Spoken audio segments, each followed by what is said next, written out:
मेरी mother in law obviously उस दिन वहाँ पर थी, तो वो हँस रही थी। उसने जब मैं बाहर निकल रहा था तो उसने मुझे टॉन्ट किया कि तुमने सुसाइड नहीं किया, पिछली बार तुमने बोला था सुसाइड करोगे, अभी तक जिंदा हो। मैं तो इस पर आई थी कि कुछ ऐसे सुसाइड का तुम्हारा आएगा मामला। मेरे बच्चा को इंसाफ दिलवा दीजिए, बस और कुछ नहीं चाहिए। मैंने अब ये समझ में मुझे आया कि शायद मेरी पत्नी और मेरी मदर इन लॉ और ये जज जो चाहते हैं वो शायद सही है कि मैं अपनी जान ले लूं, और इसी से शायद सब कुछ बंद होगा। बहुत हैरासमेंट था उसके साथ। मेरा मानना है कि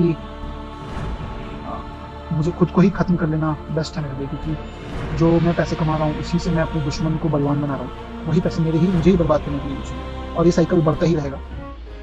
પત્નીએ એ હદે પરેશાન કર્યો, સિસ્ટમે એટલી હદે થકવ્યો કે આ માણસે આપઘાત કરી લીધો. મરતા પહેલા 1.5 કલાકનો વિડીયો અને 24 પાનાની સુસાઇડ નોટમાં અતુલ સુભાષે પોતાની પત્ની, સાસુ, સાળા અને કાકાજી સસરા પર ગંભીર આરોપ લગાવ્યા. એટલું જ નહીં, ફેમિલી કોર્ટમાં જજ પણ રૂપિયા ખાઈને ચુકાદાઓ આપતા હોવાના અત્યંત ગંભીર આરોપ લગાવ્યા. સિસ્ટમ પર સવાલ ઉઠાવવા કે પછી કિસ્મતને દોષ આપો. અતુલ સુભાષે તો મોતને ગળે લગાવીને આ દુનિયા છોડી દીધી, પરંતુ પોતાની પાછળ તેઓ હજારો સવાલ છોડી ગયા છે.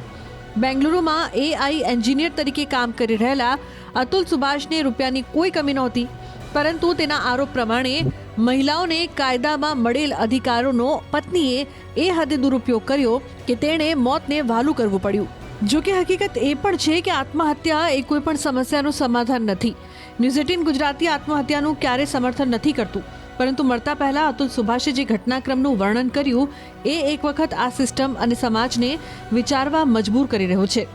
વિડીયોમાં અતુલ સુભાષ ત્યાં સુધી કહે છે કે જો મને ન્યાય ન મળે તો મારા અસ્થિને ગટરમાં વહાવી દેજો. मेरे मरे हुए शरीर के आसपास मेरी पत्नी और उसका परिवार की तरफ से कोई नहीं आना चाहिए। तीसरा, मेरा अस्थि विसर्जन तब तक नहीं होना चाहिए जब तक मेरे हरासर्स को पनिशमेंट नहीं मिलता है, तो मेरा अस्थि विसर्जन ना हो। अगर इतनी सारी चीजें, एविडेंस और सब कुछ होने के बाद भी अगर कोर्ट, ये जज और मेरे बाकी के हरासर्स को पनिशमेंट नहीं देती है और बरी कर देती है, तो मेरा जो अस्थि है वहीं कोर्ट के बाहर किसी गटर में बहा देना चाहिए, ताकि मैं ये जान जाऊं हमेशा हमेशा के लिए, मैं ये अपना लेसन सीखता रहूं कि इस देश में क्या वैल्यू है एक लाइफ की। જો કે આ તો કહાનીનો માત્ર એક જ હિસ્સો છે. અતુલ સુભાષના દરેક આરોપ એ વિચારવા પર મજબૂર કરે છે કે શું હિન્દુસ્તાનના ન્યાય મેળવવા માટે જીવ આપવો પડશે? શું મહિલાઓને સુરક્ષા આપનારા અને મજબૂત બનાવનારા કાયદાનો દુરુપયોગ થઈ રહ્યો છે? जुडिशियरी से मेरी एक दरख्वास्त है कि मेरे माँ बाप और भाई को इन फॉल्स केसेस में और हरास नहीं किया जाए, इसे खारिज किया जाए, और मेरे हरासर्स को और इस करप्ट जज को, और ये माधव का भी इन्वेस्टिगेशन होना चाहिए, है ना, ये भी लाखों रुपए कमाता है, तो जरूर पकड़ा जाएगा। बेसिक से कोई इन्वेस्टिगेशन करेगा तो कोई ना माधव पकड़ा जाएगा। उसके पास प्रॉपर्टीज होंगी, पैसा होगा, जज के पास प्रॉपर्टी पैसा होगा एक्स्ट्रा करप्शन का, तो पकड़े जरूर जाएंगे। अगर कोई कहता 50 रुपए तो ये हर कोई देता है, ये तो कोई ना कोई तो सामने आके बोलेगा कि 50 रुपए घूस लिया मैंने। तो ये तो सार्वजनिक बात है। अगर ये सब भी नहीं पकड़ पाते हैं तो फिर मेरी अस्थियां बहा दी जाएं गटर में। અતુલ સુભાષ બેંગલુરુમાં એક ખાનગી કંપનીમાં મોટા પદ પર હતા. 5 વર્ષ પહેલા તેના લગ્ન યુપીના જોનપુરમાં રહેતી નિકિતા સિંઘાનિયા સાથે થયા હતા. 4 વર્ષ પહેલા તેમના ઘરે દીકરાનો જન્મ થયો હતો.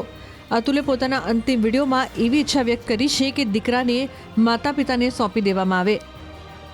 मेरी कुछ आखिरी इच्छाएं भी बताना चाहूंगा मैं। तो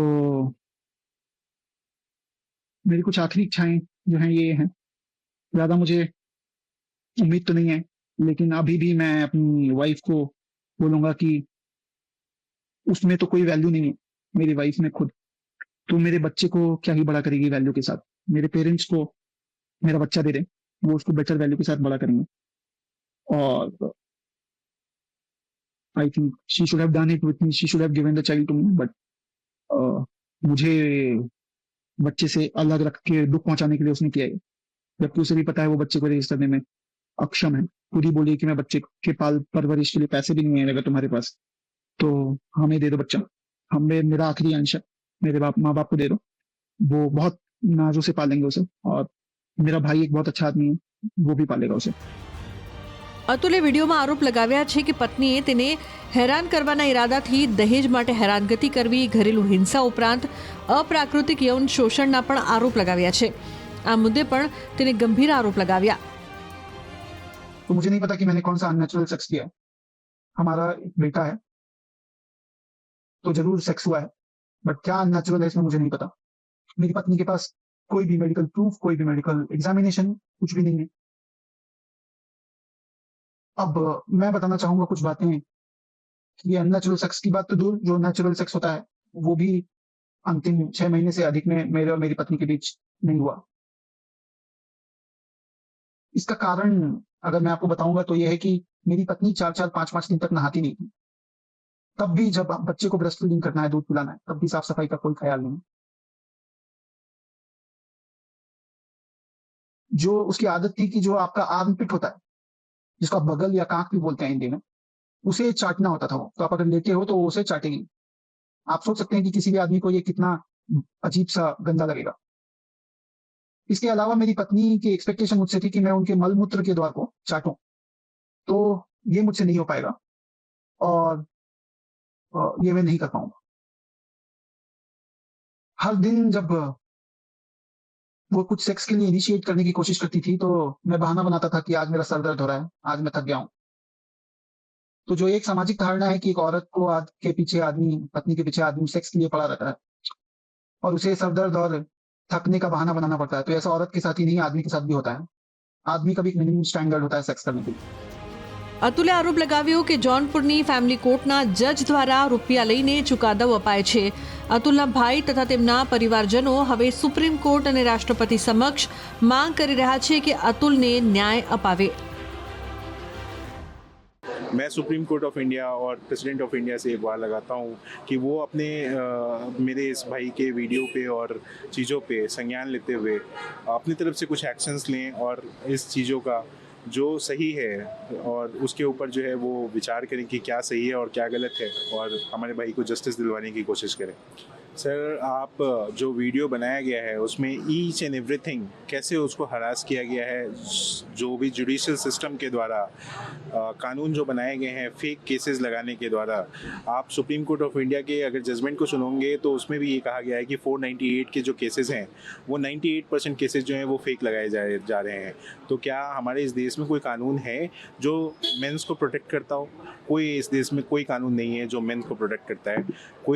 कोई इस देश में कोई कानून नहीं है जो मेन को कहीं ये जाने पे मजबूर करता है कि मेरी बात सुनी जाएगी कहीं पे या मैं कहीं जाके प्रोटेक्ट हो सकता हूँ. मेरे भाई ने जान दे के ये सिस्टम को जगाने की कोशिश की है कि इस सिस्टम में जो फ्लॉज हैं उसको ठीक किया जाए.